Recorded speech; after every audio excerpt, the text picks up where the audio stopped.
আসসালামু আলাইকুম।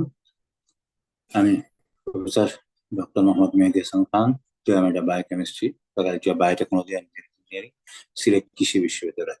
যাই হোক, আমাদের এই ক্লাসে যে ক্লাসটা কৃষি গুচ্ছর অপোজিট 26-এর মোটামুটি আমরা চূড়ান্ত ফলাফল অলরেডি আমাদের হাতে চলে এসেছে। এবং যারা আগে ভর্তি হয়ে গেছে তারা তো আছে, এরপরেও মেরিজম ওয়েটিং থেকেও যারা 1 থেকে 9 পর্যন্ত যারা ভর্তি হয়েছে তাদের লিস্ট এখানে দেওয়া আছে। তো এটা অবশ্য ভ্যাটনারি অবশ্য 50-এর আগেই ফিল আপ হয়ে গেছিল। তো প্রবলেম যদি কেউ দেখতে চায় দেখাচ্ছি। আর আমি এই এর পরে যেটা আলোচনা করব, যে কোথায় কোথায় আমরা যদি আপনার শেষের দিকে দেখবেন যে কোথায় কোথায় এখনো সিট খালি আছে, কতটা সিট খালি আছে, এবং বিশেষ করে যারা ওয়েটিং এ আছেন এখনো, ওয়েটিং এর শেষের দিকে অর্থাৎ 6,000 বা 6,500, কোন জায়গায় তাদের সিট খালি আছে, তার ভর্তির সুযোগ আছে কিনা, এটা শেষের দিকে এই বিষয়গুলো দেখানো হবে।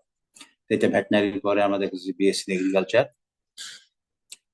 বাকিবিতে এগুলো আমি একটু দ্রুত টাইমে যাচ্ছি যেহেতু এগুলো মোটামুটি সবাই আগেই ভর্তি হয়ে গেছে। বিএসসি ইন অ্যানিম্যাল হাজবেন্ডারি 50টা, এগ্রি ইকোনমিক্স 106টা। এগ্রি ইকোনমিক্সে কেউ কেউ মাইগ্রেশন করে পরে আসছে। এগ্রিকালচার ইঞ্জিনিয়ারিং এও কেউ কেউ আসছে পরে মাইগ্রেশন করে, বা কিছু সিট খালি ছিল। এগ্রি ইকোনমিক্সে কিছু সিট খালি ছিল যারা পরে ভর্তি করছে। এগ্রি ইঞ্জিনিয়ারিং ও তাই, ফুড ইঞ্জিনিয়ারিং একই অবস্থা। আগে কিছু কিছু অন্য জায়গা থেকে মাইগ্রেশন করে আসছে, এবং কিছু শিক্ষার্থী এবার ভর্তি হবে। আর বায়োইনফরমেটিক্স ইঞ্জিনিয়ারিং, সেখানেও কিছু ছাত্র এবার ভর্তি হবে। আগে ফিল আপ হয়েছিল না। বিএসসি ফিশারিজে 120 জন, ফুড সেফটি ম্যানেজমেন্টে 30টা, সেখানেও আগে ফিল আপ হয়েছিল না। আর ভেটেনারি অ্যানিমাল যে 150টা সিট, এটা গত আগেই ফিল আপ হয়ে গেছে, সেখানে এখন ছিল না। এবার যদি আমরা আসি গাজীপুরে, গাজীপুরে যে 140টা সিট, এটা আসলে গাজীপুর আগেই ভর্তি হয়ে গেছিল। পরে আসলে মাইগ্রেশন আর নতুন ভর্তি তেমন হবে না। বিএসসি ফিশারিজ কিছু সিট খালি ছিল, ডিবিএমও মোটামুটি আগেই ভর্তি হয়ে গেছিল। এগ্রিকালচার ইকোনমিক্স যেটা, এখানে অবশ্য সিট খালি ছিল, আগে কিছু পরে ভর্তি হয়েছে। বিএসটি ফরেস্ট্রি, এখানে অনেকেই নতুন ভর্তি হবে। এই যে পরবর্তী যে মাইগ্রেশনে বিএসসি ফরেস্ট্রিতে পরে সিট ফিল আপ হয়েছে। বিএসসি এগ্রি ইঞ্জিনিয়ারিং ও 60টা সিট ফিল আপ এখানে। তো এরা অনেকেই নতুন ভাবে ভর্তি হতে হবে। এবার যদি শেরে বাংলা ইউনিভার্সিটি দেখি, তাতে বিএসসি এগ্রিকালচার 369, এটা আসলে আগে ফিল আপ হয়ে গেছিল। চলো আমরা একটু দ্রুত এগিয়ে যাচ্ছি। বিএসসি এগ্রিকালচার ইকোনমিক্স, এটা অবশ্য কিছু শিক্ষার্থী তারা আগামীকালকে ইনশাল্লাহ, আগামীকালকে না সরি 10-11 তারিখে যে ভর্তি, সেই ভর্তিতে কিছু শিক্ষার্থী এখানে ভর্তি হবে। আর কিছু আগেও ফিল আপ ছিল। বিএসসি ভেটেনারি অ্যানিমাল হাজবেন্ডারি মোটামুটি আগেই।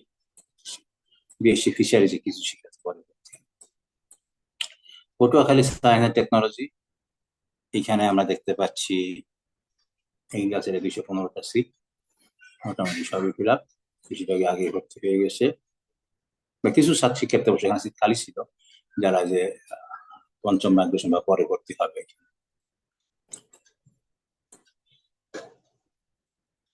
এটা হলো এগ্রিকালচার ব্যবস্থা। এবারে যে ফিশারিজ, ফিশারিজে মোটামুটি দেখা যাচ্ছে 60টা সিট ছিল, তারা মোটামুটি fill up. BC veterinary animal husbandry, সেখানে 101টা সিট ছিল, মোটামুটি ফিল আপ।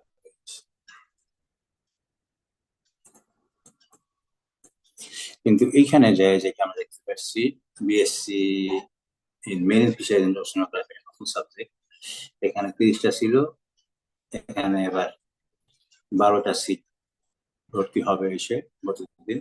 তার মানে এখানে 30টার মধ্যে আরো 18টা সিট খালি, মানে ভর্তি হলেও হবে না। তার মানে তারা এই সেকেন্ড ভর্তির পরও সিটগুলো খালি থাকবে অটো গণবিজ্ঞপ্তি বা ইয়ের মাধ্যমে। আমরা প্রথম দেখা যাচ্ছে একটা বড় ইউনিভার্সিটিতে এই 18টা সিট খালি, নতুন সাবজেক্ট এটা, সমুদ্রের মেরিন ফিশারিজ নিয়ে যারা গবেষণা করে। কৃষি বুঝছে আর কোনো ওই সাবজেক্টে নাই অবশ্য। তো চিটাগাং ইউনিভার্সিটি অন্যান্য জায়গায় এই সাবজেক্টটা রয়েছে। সমুদ্রের উপরে আমাদের সমুদ্র প্রভাবনা বা কাজ করা দরকার পড়ছে, সেই হিসেবে তারা কাজ করতে ফিশারিজ এর সঙ্গে সমুদ্রের উপর নিয়ে তারা একটা নতুন একটা সাবজেক্ট। এবার যেটা veterinary and animal science university, সেখানে ভেটেনারিতে ডিবিএম আগে ক্লাব ছিল, যেগুলো খালি ছিল ফুড সায়েন্স টেকনোলজিতে। সেখানে কিছু শিক্ষার্থী নতুন ভর্তি হবে ইনশাল্লাহ। বিএসসি ফিশারিজেও কিছু নতুন ভর্তি হবে এবং বিএসসি বায়োটেকনোলজি নতুন ভর্তি হবে। এখানে সিটায় আমরা দেখলাম কোনো সিট আসলে খালি নাই। সিলেট ইউনিভার্সিটিতে 100 সিট ডিবিএম এর, 100 জন লিস্ট এখানে চলে এসেছে। এখানে যারা ভর্তি হয়েছে চলে গেছে মাইগ্রেশন করে, যা কিছু তাদের নতুন ভর্তি হবে তাদের সিট, সব মিলে 100 সিট। মোটামুটি যদি সবাই ভর্তি হয় তাহলে সিট খালি থাকবে না, তবে তাদের ভর্তি হইতে হবে। এই গেছে ফ্যাকাল্টিতেও তাদের একই অবস্থা, মোটামুটি সিট মানে পুনরায় ভর্তি হয়ে গেলে সিট ফিল আপ হয়ে যাবে। কিছু আগে কিছু ভর্তি ছিল, তো এই হলো মোটামুটি। তবে সিট আর খালি মানে ভাগ খালি নেই। ফিশারিজেও একই অবস্থা, 75টা সিট ছিল। এই সব মিলায়ে 75টা হয়ে যাচ্ছে, অর্থাৎ এবং শিক্ষার্থীদেরকে তাদেরকে 10-11 তারিখ ভর্তি হতে হবে। কিন্তু ইন্টারেস্টিংলি এগ্রি ইকোনমিক্সে তাদের 64টা সিট, সেখানে 36টা দ্বিতীয় ভর্তি পর্যন্ত 36 জন চূড়ান্ত হয়েছে। তার মানে গণবিজ্ঞপ্তিতে হয়তো আরো কাউকে ভর্তি হতে হবে। এখানে এখন আরো এখন মানে দ্বিতীয় ভর্তির পরও সিট খালি রয়ে যাচ্ছে এগ্রি ইকোনমিক্সে। এবং এগ্রি ইঞ্জিনিয়ারিং এ একই অবস্থা।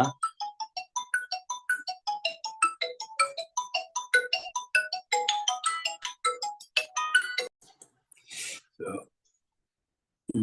এই হলো এগ্রি ইকোনমিক্স এর অবস্থা।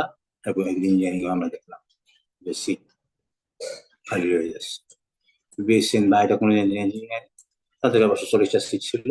আলহামদুলিল্লাহ তাদের 40টা সিটই যদি এই দ্বিতীয় ভর্তি হয় সবই ফিল আপ হয়ে যাবে ইনশাল্লাহ। তাদের অতিরিক্ত আর কোনো সিট খালি নাই, কিছু শিক্ষার্থীকে ভর্তি হতে হবে। এবার নতুন ইউনিভার্সিটি যদি আমরা আসি, খুলনা ইলিয়াস ইউনিভার্সিটি, সেইখানে ভেটেনারি সায়েন্স ইউনিভার্সিটিতে 30টা সিট ছিল, 25টা ফিল আপ হয়েছে। তার মানে এখনো আরো কমপ্লিটলি ফিল আপ হওয়ার পর আরো 5টা সিট খালি থাকবে। বিএসসি এগ্রিকালচার এটা 30টা, আমরা অষ্টম মাইগ্রেশন সময় আমরা দেখছিলাম যেখানে সিট ফিল আপ হয়ে গেছিল। বিএসসি ফিশারিজে এখন 19টা, তার মানে তাদেরও এখানে আরো 11টা সিট ভর্তি হওয়ার পরও যদি সবাই ভর্তি হয় তারপরে একটা সিট খালি থাকবে। বিএসসি ইকোনমিক্সেও 10টা সিট খালি থাকবে। বিএসসি ইঞ্জিনিয়ারিং এ 20 জন ভর্তি হচ্ছে, তার মানে তাদেরও 10টা সিট খালি থাকবে। আমি বলছি এগ্রি ইকোনমিক্সে 10 জন ভর্তি হবে, তার মানে তাদের 20টা সিট খালি। এবার যদি আমরা হবিগঞ্জ ইউনিভার্সিটি দেখি, বিএসসি এগ্রিকালচার, সেখানে তাদের 23 জন ফিল আপ করেছে, 7টা আরো খালি থাকতেছে। বিএসসি ফিশারিজে 8 জন চূড়ান্ত করেছে ভর্তি যদি হয়, তার মানে সেখানে 22টা সিট খালি থাকবে। বিএসসি সায়েন্স অ্যান্ড অ্যানিমালজিতে 21 জন চূড়ান্ত ভাবে মনোনীত হয়েছে, সেই ক্ষেত্রে তাদের 9টা সিট খালি থাকবে। তারপরে যদি আমরা দেখি কুড়িগ্রাম ইউনিভার্সিটিতে, সেখানে বিএসসি 27জন কনফার্ম করছে ভর্তি হবে যদি আশা করা যায়। তো সেখানে তাদের 41টা সিট, 41টা সিট মানে আর 14টা সিট এখানে খালি। আর বিএসসি ফিশারিজে 11 আর হলে তাদের 30টা সিট খালি। তাহলে এই হলো আমরা দেখলাম বিভিন্ন ইউনিভার্সিটি যে চূড়ান্ত ফলাফল, এবং সব সিট খালি কত আছে সব মিলে আমাদের টোটাল কত সিট থাকে আমি বিকালে, তো অফিস টাইম বিকালে এটার উপরে রিপোর্ট দেবো। বিকালে আপনারা, বিকালে মানে সন্ধ্যার পরে যদি কেউ আগ্রহী হলে দেখতে পারেন। তো মোটামুটি আমরা দেখতে পারলাম যে কারা কারা চান্স পেল, তবে এখনো সিট খালি রয়েছে। যারা ইচ্ছা করলে ওয়েটিং এ আছেন তাদের জন্য সুখবর যে আরো মোটামুটি অনেক, এমনকি বড় ইউনিভার্সিটি গুলোর মধ্যে পটুয়াখালীতেও সিট খালি রয়েছে, সিলেট কৃষি বিশ্ববিদ্যালয় ইকোনমিক্স এবং ইঞ্জিনিয়ারিং এর সিট খালি রয়েছে। আর নতুন ইউনিভার্সিটি গুলিতে তো খালি রয়েছেই, এগ্রিকালচার, ফিশারিজ, ভেটেনারি সব সাবজেক্টগুলিতে সুযোগ আছে। সেই হিসেবে আপনাদের যারা ওয়েটিং এ আছে এখনো সুযোগ আছে। আর যারা চান্স পেয়েছেন, আশা করি আগামী 10-11 তারিখে ভর্তি হবেন, সমস্ত বাকি টাকা জমা দিয়ে ভর্তি হবেন। তারপরে প্রশ্ন হচ্ছে আমি যদি ভর্তি না হই, সিদ্ধান্তহীনতায় ভুগতেছি। আপনি যদি কেউ যদি এখানে যারা চান্স পেয়েছে ভর্তি যদি না হন, তার ভর্তি ক্যান্সেল হয়ে যাবে, কোনো মাইক্রোসফট বা কোনো কিছু দেওয়ার সুযোগ থাকবে না। অতএব আপনাকে ভর্তি হইতে হলে হয় 10 অথবা 11 তারিখ, যে কোনো একদিন আপনি যে ইউনিভার্সিটি যে ফ্যাকাল্টি গেছেন সেইভাবে যে ভর্তির নিয়ম আছে সেই ভর্তির নিয়ম ফিল আপ করতে হবে। আরেকটা জিনিস হলো যে ফর্ম ফিল আপ করতে যে অনেকে সমস্যা হচ্ছে, ওই যে এসে ঢুকতে পারছে না, ওয়েবসাইটে ঢুকতে পারছে না, বা বিভিন্ন রকমের সমস্যা দেখা যাচ্ছে যে একবার ঢোকার পরে যদি ওইটা আউট করা যাবে, সরাসরি আউট হয়ে গেলে আর ঢোকা যায় না। এটা কি শোনা আপনার যে ক্লিক হোমে যাইতে হবে, হোমে যায় আবার ওই যে ফর্মটা ডাউনলোড করতে হবে। যদি আপনি হোমে না যায় সরাসরি আউট হয়ে যান, আউট হয়ে গেলে আবার ঢোকা কঠিন হয়ে পড়ে, তখন একটু সময় লাগে। অথবা আপনি ব্রাউজার চেঞ্জ করতে পারেন, যেমন এখন হয়তো আপনি ক্রোম ইউজ করতেছেন, ক্রোম না দিয়ে ফায়ারফক্স অন্য কোনো ব্রাউজার দিয়ে যদি আপনি চেষ্টা করেন তখন আবার ঢোকা যাবে। কিন্তু ওই সিঙ্গেল দিয়ে ওই বারবার একবার বা দুইবার বেশি ঢোকা যাবে না। বা ডিভাইস চেঞ্জ করতে পারেন, এক মোবাইল দিয়ে করতেছিলেন এখন অন্য মোবাইল দিয়ে, আগে ল্যাপটপ দিয়ে করতেছিলেন এখন মোবাইল দিয়ে, বা এখন মোবাইল দিয়ে করতেছিলেন ল্যাপটপ দিয়ে, এইভাবে ঢোকা যাবে। এই সমস্যাগুলো অনেকেই ফেস করতেছে যে ভর্তির ওয়েবসাইটে ঢুকতে যায়। আশা করি এই সমস্যাগুলো সমাধান হবে। তো যাই হোক, আমি আশা করি যে আপনাদেরকে যে তথ্যগুলো দিছি আপনারা উপকৃত হয়েছেন। আর কতটা সিট খালি আছে, বেশিরভাগ উপরের দিকে তো খালি নাই, আমার নিচের দিকে কতগুলো সিট খালি আছে এটা আমি ইয়ের মাধ্যমে, এক্সেল ফাইলের মাধ্যমে বিকালে দেখাবো, সন্ধ্যার সময় দেখাবো। যদি কেউ আগ্রহী হন তার ভিডিও দেখতে পারেন। সবাইকে ধন্যবাদ। আসসালামু আলাইকুম।